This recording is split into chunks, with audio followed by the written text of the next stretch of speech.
ఈ నెల 27వ తేదీన మరి జరిగేటువంటి భారీ బహిరంగ సభ ఈ రాష్ట్రానికే కాకుండా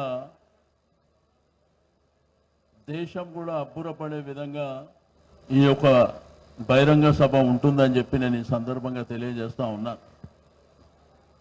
ఒక ప్రాంతీయ పార్టీ, ఒక ఉద్యమ పార్టీ, తెలంగాణ సాధన కోసమే స్థాపించినటువంటి పార్టీ 25 సంవత్సరాలు పూర్తి చేసుకుంటున్నటువంటి ఈ శుభతరుణంలో మీకు అందరికీ తెలుసు, భారతదేశంలో అనేకమైనటువంటి రాజకీయ పార్టీలు ఉన్నప్పటికీ బీఆర్ఎస్ పార్టీకి ఉన్నటువంటి ప్రత్యేకతలు వేరు. ఇది ఓన్లీ తెలంగాణ సాధన కోసమే ఆవిర్భవించినటువంటి పార్టీ. 1969లో తెలంగాణ మూమెంట్ జరిగింది. మనందరికీ పత్రికలలో, టీవీలలో విన్నదే తప్ప మనం చూసింది లేదు. బట్ ఆ రోజు ఉవ్వెత్తున ఉప్పెనలాగా ఎగిసినటువంటి ఉద్యమం.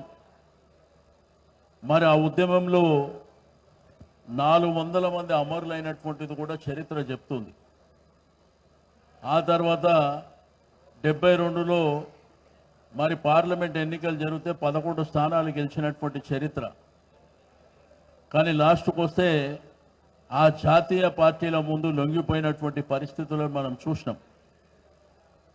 ఆ తర్వాత మలిదశ ఉద్యమాన్ని కేసీఆర్ గారు నాయకత్వం వహించి 2001లో తెలంగాణ ఉద్యమాన్ని ప్రారంభించడమే కాకుండా, ఎందుకంటే తెలంగాణ ప్రాంతంలో నీళ్లు లేక, నిధులు లేక, కరెంటు లేక, సంక్షేమ కార్యక్రమాలు లేక, ఉద్యోగాలు లేక ఇబ్బంది పడుతున్నటువంటి సందర్భం.